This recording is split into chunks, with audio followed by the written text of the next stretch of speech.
This podcast is for a mature audience and may be viewed as inappropriate or insensitive to some. Listener discretion is advised. The intention is to share conversation of like and unlike-minded individuals as they try to be the best them they can be in a life full of challenges, searching for love, acceptance, and positivity. Call 669-241-1422 and share yourself or catch up with Sweet Baby J for an anonymous face-to-face interview. Feel free to call in with questions, stories, thoughts, or anything you would love to talk about and share. Nothing is off the table when talking sweet with Sweet Baby J at 669-241-1422. Ladies and gents and ladies, once again, you are here talking sweet with the one and only Sweet Baby J. I have this beautiful young lady here on the phone. Met her on Instagram. Never met her in person, but she is a great personality. How are you doing, young lady? I'm doing good. Thank you, Jay. Would you care to share your... It's just the truth. That's all I speak. Would you care to share your identity or not? Absolutely. My name is Katie Henricks, and I am a relationship and intimacy coach for women. That's a lot to swallow in one bite there. So many stories. How do you become a coach or therapist? Which is it? I'm a coach. Okay. I am a certified life coach, life and relationship coach, and I have a background in human sexuality and women's sexuality studies. Is there a difference between a therapist and a coach? Yes. What is the difference? Therapists have to be registered with the state, so they have a very specific license and different education background, usually in either social work or psychology. There's different qualifications for it as well. And then I would say there's more of a medical and scientific approach to the way that they work with clients, mostly. I mean, I think if I speak for most therapists, coaches are more like, and I hate to bring a masculine perspective to what I do for work, because it's not necessarily me being like if you look at sports coaches kind of running down the sidelines, giving the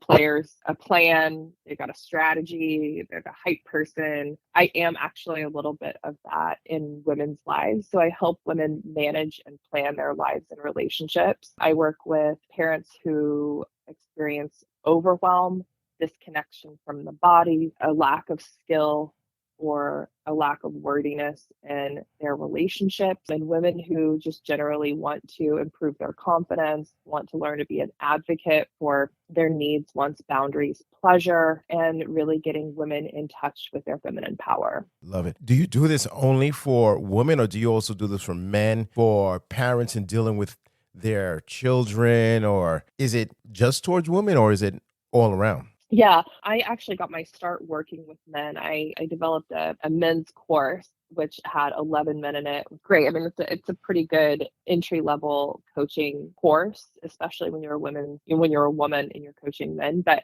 had a lot of success. And I love working with men. I love coaching men. I look for a specific type of willingness and obviously a level of readiness to work with me. But 99% of the time I work with women, and that's just because they come to me. They're sort of attracted to my offers a little bit more than men are, but sometimes I'll actually coach couples, which I love.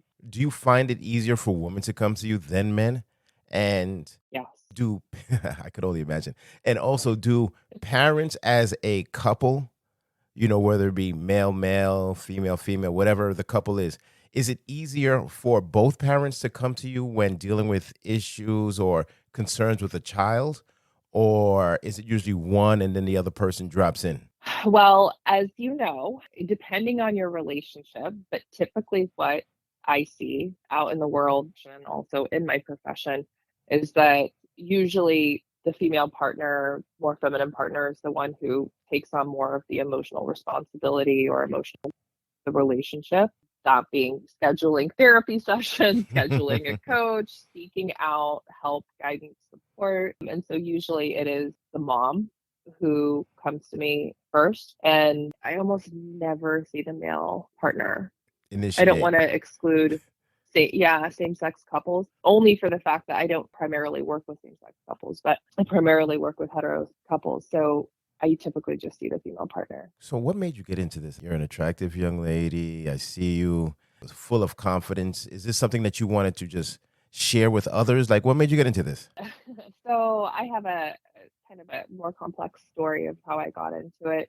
I started my work through just a personal interest in, and I guess I would call it female empowerment, which I think is a kind of a corny term for it. Mm, I walked into a pole dance studio mm, here in LA. Sheila Kelly's S Factor. Had no idea what I was getting myself into. I thought it was going to be like a fun, spicy, a little bit sexy class to sort of spice up my marriage. And I ended up getting a bang for my buck for sure. It completely transformed my life. I just remember sitting there on the mat in this like really dimly lit, warm red lit room, no mirrors, and having my teacher guide me through this like soft, warm, sensual, slow movement, and just thinking, I have found my people. mm. And I've never felt more confident in my body, never felt so good in my curves and the way that my body was moving and connected to the music. And it was so fun. Was it physical And or mental? it was physical, spiritual, absolutely, and emotional for sure. Mm. Very physical. I was sore, my core hurt. We were doing pole tricks. I was bruised. It was absolutely like savage workout for sure. But then I had never had so much permission to brush my hair around and stomp in a pair of heels to my favorite rap song, have my women like cheering and like cheering for other beautiful women who were like really just expressing themselves. And it was so much, I literally have never had so much fun in my life. And that really turned into a path.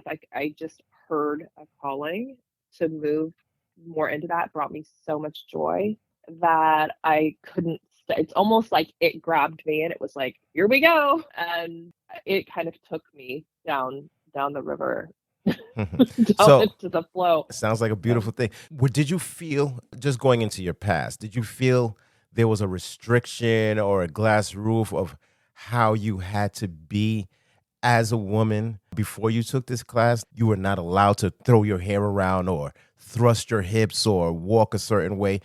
Was there something holding you back from being how you wanted to be or this newfound you?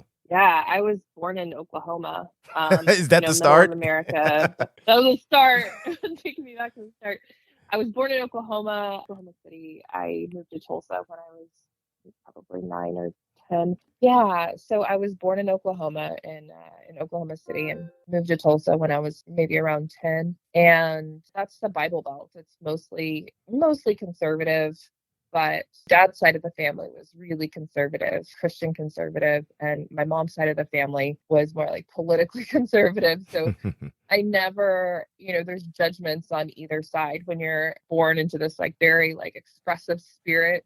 I always felt like there was a sort of thumb on me or like a watchful eye, Mm. that religious indoctrination of keeping your virginity and being a modest woman was very ingrained, very conditioned into me. But I have got a really rebellious spirit, a really expressive spirit, and I think that could never really be tamed. I just knew that wasn't the right place for me at that time. So when I moved to LA, it was like total liberation. Seeing all of these examples of women just dressing the way that they want to and so much confidence and really taking up space in the world in such a new way. And I was like, whoa, You was loving it. this is more of my place. Yeah. Mm. You said that conservative side of life that had that strong influence on you. And you talked about virginity. Knowing what you know now, would you recommend, and of course everyone's different, but would you recommend someone holding on to their virginity and waiting or getting that experience in so that whenever you do want to settle down, you have a better grasp on what's going on? It really depends on who I'm talking to. I never really want to give general advice because coaching is such a individual process. If you were talking to me personally, I think I have two different answers. Give us both. If you were talking to me personally, I would probably say go have fun, go experience, go experiment, be safe. But more than anything, I think the thing that I would recommend more over experimenting sexually is knowing your body Mm. and staying connected to the truth of your body before anything else, because that is where you'll find out all the answers. Hmm. I like that.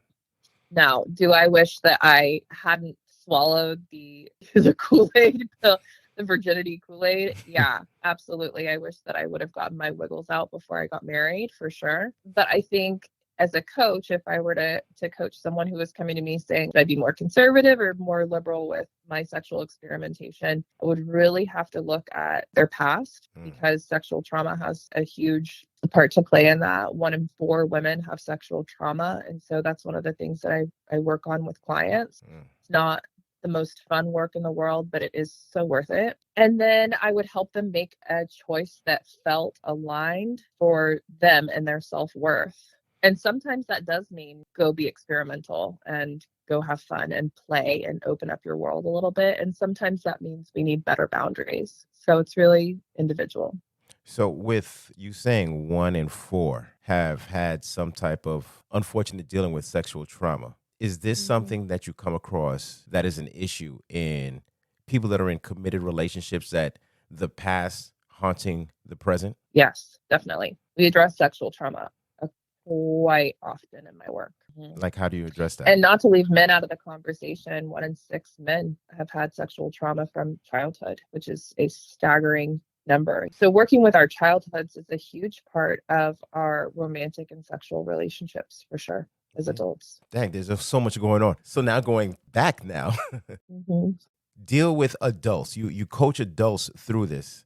And still, when it comes to parents that come to you about their children, that it may not be a sexual trauma, maybe it's sexual identity that they may have issues dealing with this. Is this something else also that you do?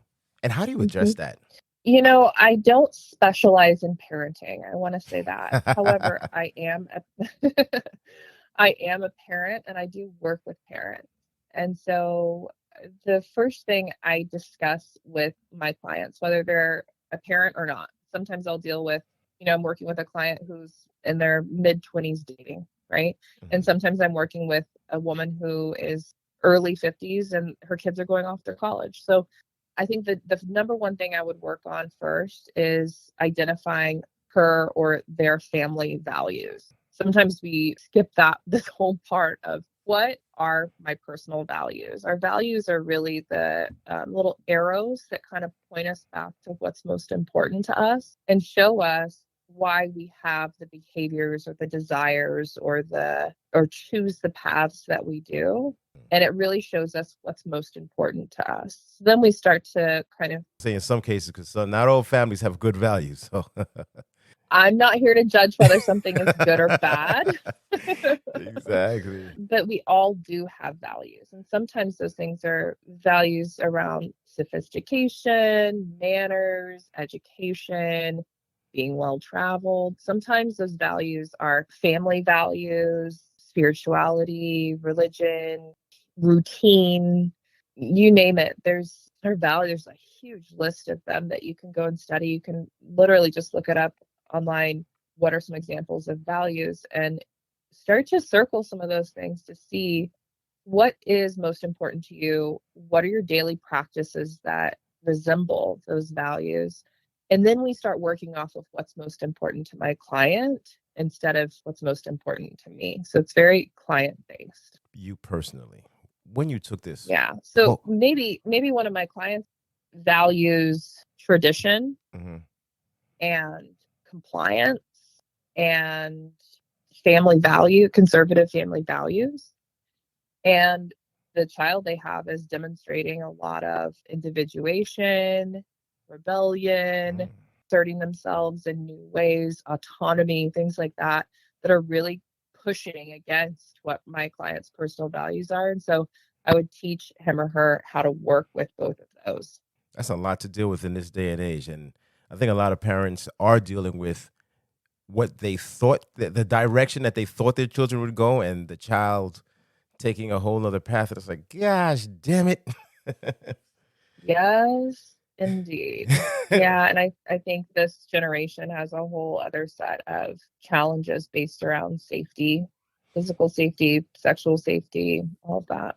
It's pretty wild. One of the things that I've seen is that it seems that after COVID, I don't know if there was a lax on boundaries, but from a lot of people that I've talked to, it seems that people are not really as engaging in safe sex practice as much as days past.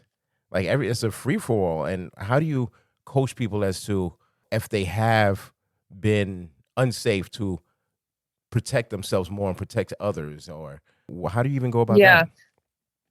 Yeah. It's an interesting question, Jay.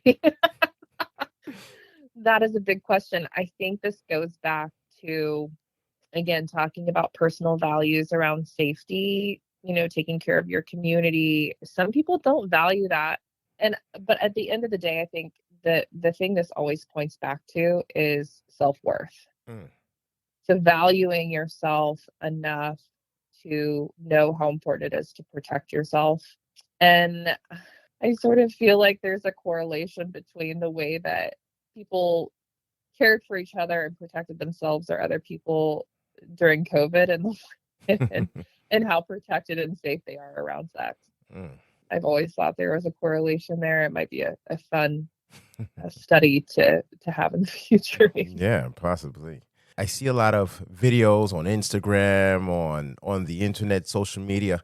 It seems that everyone, or let's not say everyone, but a lot of people are out trying to out freak the next person. From a guy saying that he can perform fellatio on himself to people having threesomes, but they're actually putting this stuff out there on social media.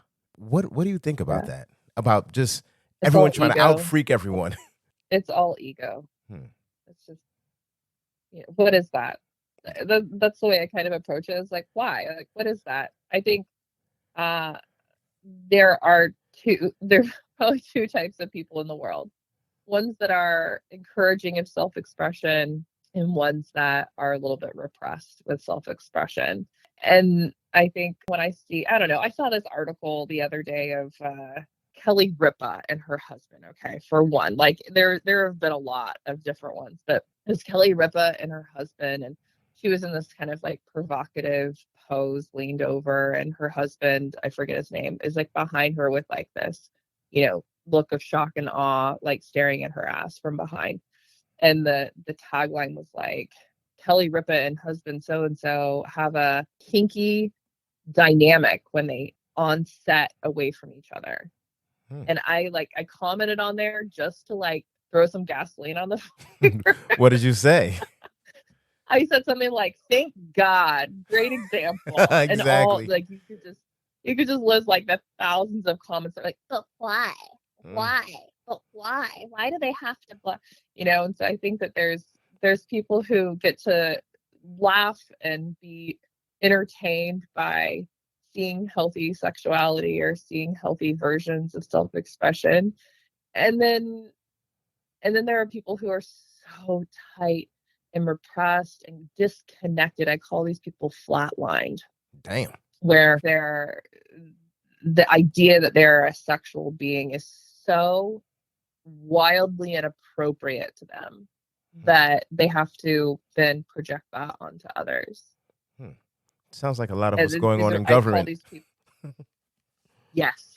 So I call these people the pearl clutchers. Wow. Wow.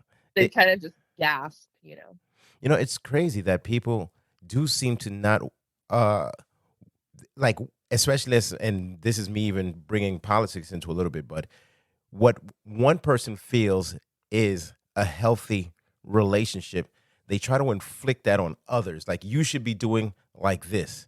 Not always the case. It's a whole coalition of, or a whole variety of healthy things that people can do. Even, I mean, Yeah. people in polyamorous relationships, that could be healthy if they go about it the way that they want. Two people. I think it's really about how you decide to maneuver within the respect and bounds of everyone in that relationship. Agreed. And there's so much projection out there. So you hear like Nicki Minaj on a podcast or whoever is like trying to kind of out freak the other person, like you said. You get to laugh at it and move on and kind of like see the ego in that.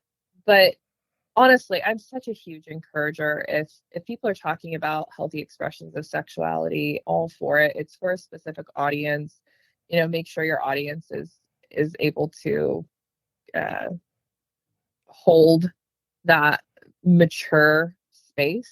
Many, many, many people can't do it, but I'm a big advocate of showing examples of what healthy sexuality look like, because we have such a huge epidemic of disconnection from the body. Most people, 99% of people, are so disconnected from their body, from the fact that they are sexual beings, the fact that their sexuality is intertwined with their spirituality, with their relationship with God even. These are very taboo topics for most people, especially the more conservative crowd. So that's really one of the things I love teaching my clients, especially if they are newer or they feel kind of more inequipped to talk about sexuality in a healthy way, is like, this is this is a deep part of who we are as human beings. This is not about out freaking each other. This is about developing a healthy relationship with our personal sexuality, right? Mm-hmm. And I think that that's really like what I bring to other people's lives, is helping them develop that healthy relationship there. You said that you were married, you are married. I was married. I was married for 6.5 years. We were together for 14. And then I got a divorce in, I believe it was 2014. I think it was final in 2015. So, yeah, unfortunately, when you get a divorce from someone you have a child with, you don't really ever divorce. Yeah. It's just So more distance. it adds some complexity to it. There's some good and some bad. Yeah, for sure. Is this something that you deal with a lot with your clients, in how to move forward from a divorce, or how to Yes. get back into the game and allow Yes. someone to be with you and things like that? Yes. Huge, huge number of clients come to me for that.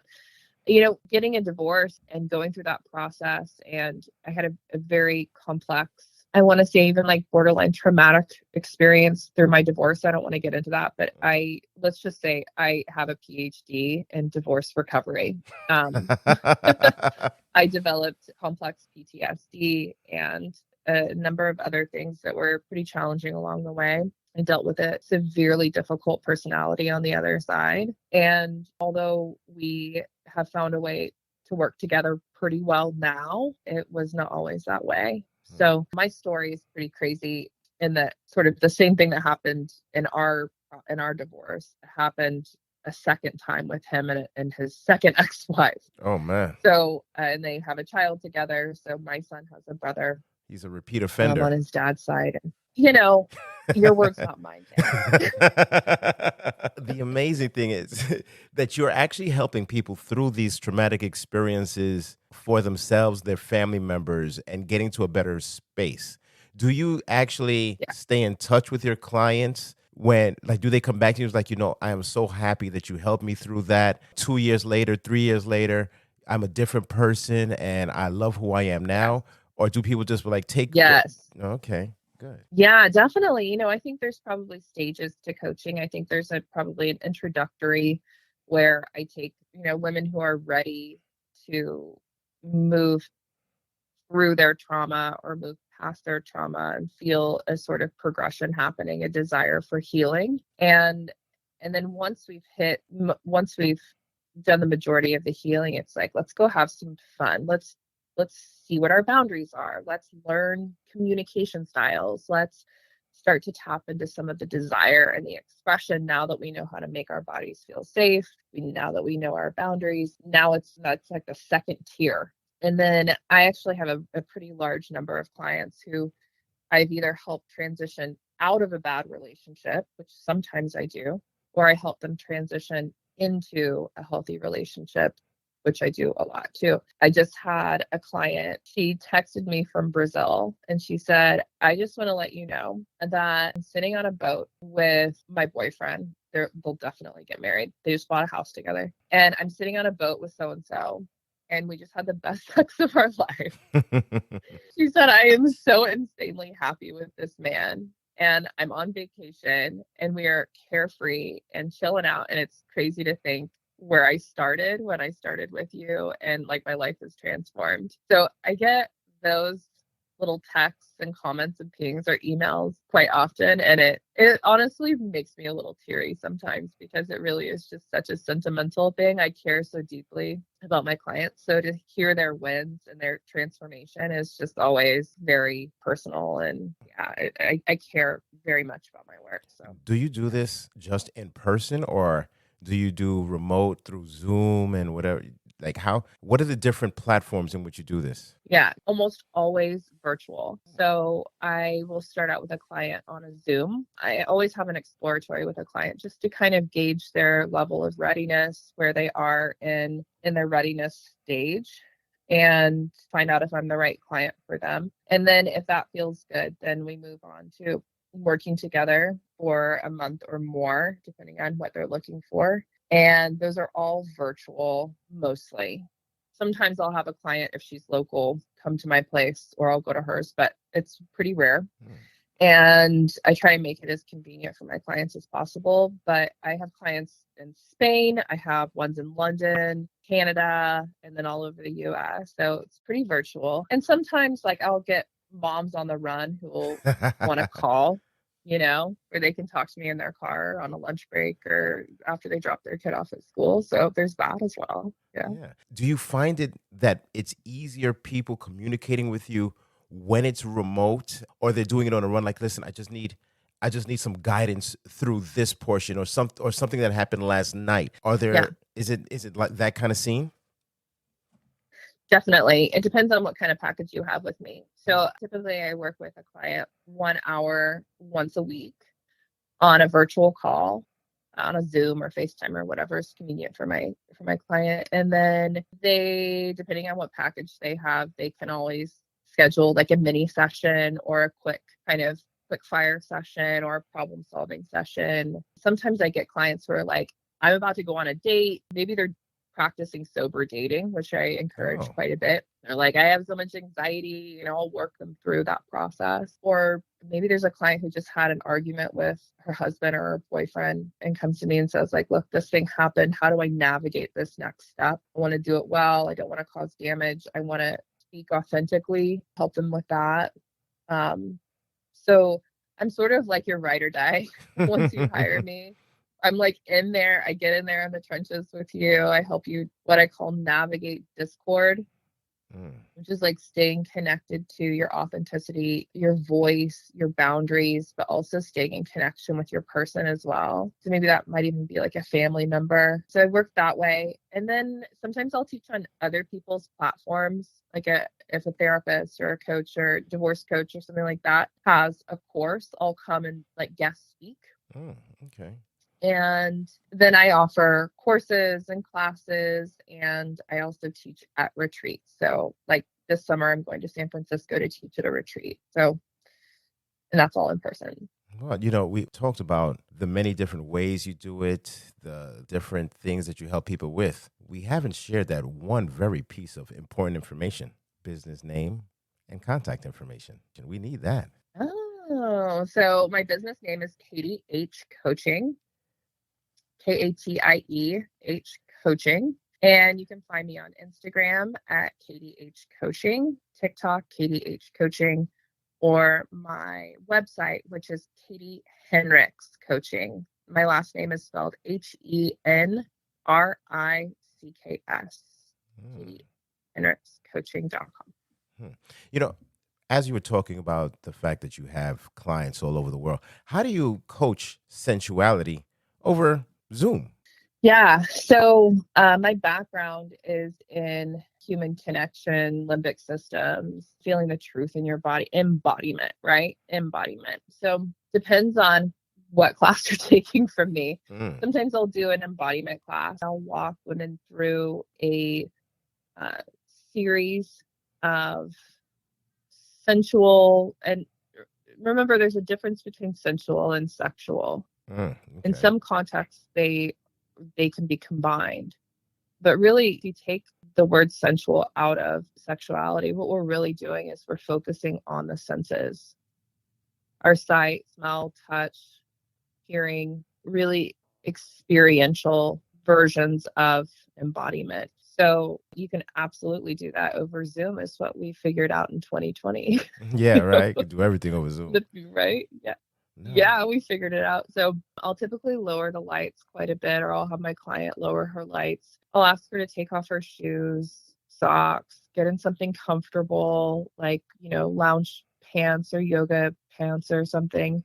Even like a pair of like boy shorts and a t-shirt. I don't care. And really creating that safe environment for her to drop into her body without judgment, without too much structure, without any kind of pressure, and give her a lot of permission to settle in and start feeling what's happening in her body. So then I have kind of a series of prompts that allow her to drop in deeper and deeper. It's a bit of like a meditation, or even some people call it like a hypnosis, if you will, because really being in the body is such a like somatic experience. And then I encourage her to close her eyes and start to, kind of drop into those really subtle, natural, organic movements that she wants to. So rolling the shoulders, rolling the neck, kind of taking up space with her ribs or her hips. All right, we're not gonna give it all away. We're not gonna give it all away. If you want this, you gotta contact Ms. Hendricks here to get the plan. That's correct. This is really valuable information to be sharing and to coaching people through, because after all, it's a crazy world that we live in, and to be able to feel good about yourself is incredibly important. And I think that's the primary way that you can feel good with someone else. Totally true. Yeah, it'll change your life and your relationships. Absolutely. There you go. What is the name of the business again? Katie H Coaching. You can find me on Instagram at Katie H Coaching, TikTok at Katie H Coaching, and my website is www.katiehenrickscoaching.com. Ladies and gents, thank you for checking in on Talkin Sweet with Ms. Hendricks. Check her out. She's the real deal. Thank you. Thanks, Jay. I appreciate it. That's about it.